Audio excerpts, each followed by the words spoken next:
আসসালামু আলাইকুম ভিউয়ার্স, চলে এসেছি নতুন একটি রেসিপি নিয়ে। আর টাইটেল দেখে নিশ্চয়ই বুঝে গিয়েছেন আজকে আমি আপনাদের সাথে শেয়ার করব 8 থেকে 12 মাসের বেবিদের আপনারা কীভাবে খিচুড়ি রান্না করে খাওয়াবেন।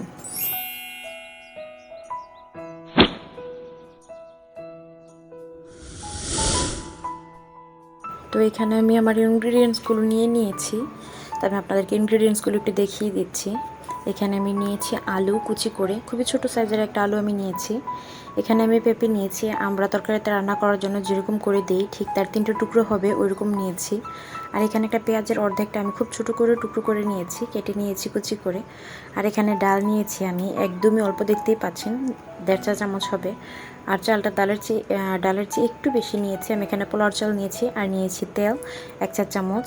এখানে আমি একটা মাছ নিয়েছি, আমি এটা নিয়েছি লাল কার্পো মাছ। আপনারা চাইলে যে কোনো মাছ নিতে পারেন, তবে কাটা ছাড়া মাছ নেওয়ার চেষ্টা করবেন। আর এরকম পেটের টুকরা নিলে হয় কি, এতে কাটা কম থাকে, সেটা বেছে ফেলে দেওয়ার জন্য আপনাদের অনেকটা সুবিধা হয়। তো এই ইনগ্রিডিয়েন্টসগুলো আমার লাগবে। আমি এবার এখানে বাকি সব যে কাজটা আমার থেকে যাবে সেটাকে করে নিচ্ছি। তো এবার এখানে আমি চাল আর ডালটাকে খুব ভালো করে ধুয়ে নেব। তবে লক্ষ্য রাখবেন, যেহেতু এটা আপনার বেবিকে খাওয়াচ্ছেন, তো সেজন্য এটা যেন সব রকমই হেলদি এবং আপনার বেবির জন্য এটা অনেকটা স্বাস্থ্যকর হয়, সেটা খেয়াল রাখবেন।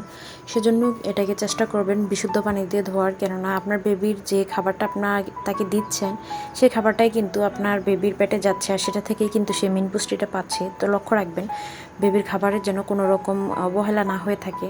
তো চাল আর ডালটাকে আমি খুব ভালো করে 3 থেকে 4 বার ধুয়ে নিচ্ছি।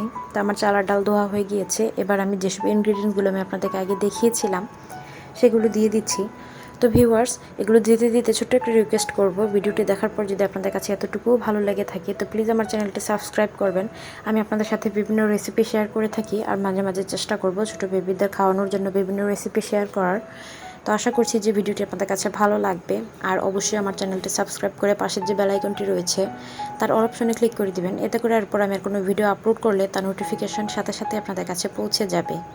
তাই আমি আপনাদের সাথে ঘরোয়া উপায়ে খুব সহজেই রেসিপি শেয়ার করার চেষ্টা করি। আশা করছি যে আপনারা সেটা বুঝে নেবেন। তো এখানে দেখতে পেয়েছেন আমি তেল দিয়ে দিয়েছিলাম, আর আমি লবণ কিন্তু জাস্ট 1 পিঞ্চ দিয়েছি। আর হচ্ছে আপনার বেবির যদি 8 মাসের নিচে হয় আপনার বেবিকে, চাইলে আপনি লবণটা স্কিপ করতে পারেন।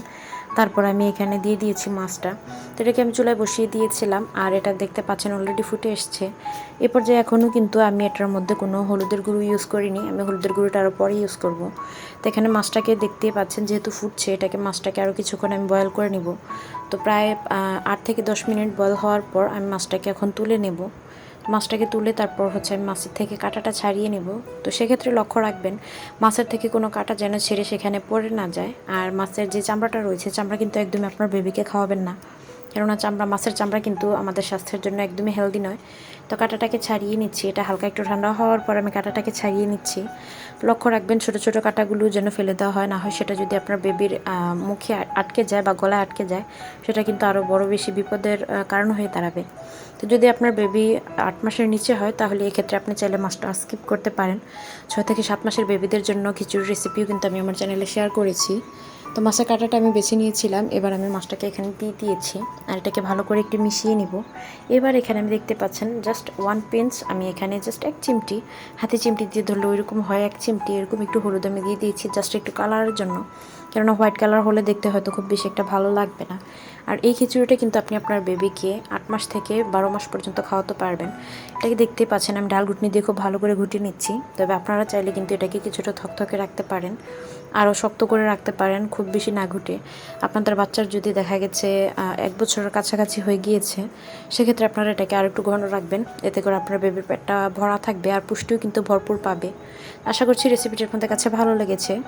এবার এটা আপনার বেবিকে সার্ভ করার জন্য রেডি। আর এটা যেমন হেলদি তেমন কিন্তু টেস্টিও। এটা আমার বেবিও আমি দেখেছি যে কিছুটা পছন্দ করেছে। ওকে আসলে খাওয়ানোটা আমার ভীষণ কষ্ট হয়, কিন্তু এই কিছুটা খাওয়াতে আমার মনে হয়েছিল যে ওর জন্য একটু পছন্দ করেছে। তো চেষ্টা করবো আমি এরকম ছোটো বেবিদের আরও কিছু রেসিপি আপনাদের সাথে শেয়ার করার। আশা করছি আজকের ভিডিওটি প্রত্যেকে এনজয় করেছেন। তো সকলে ভালো থাকবেন, নতুন কোনো ভিডিও নিয়ে চলে আসবো। ততদিন আশা করবো সঙ্গেই থাকবেন। আল্লাহ হাফেজ, আসসালামু আলাইকুম।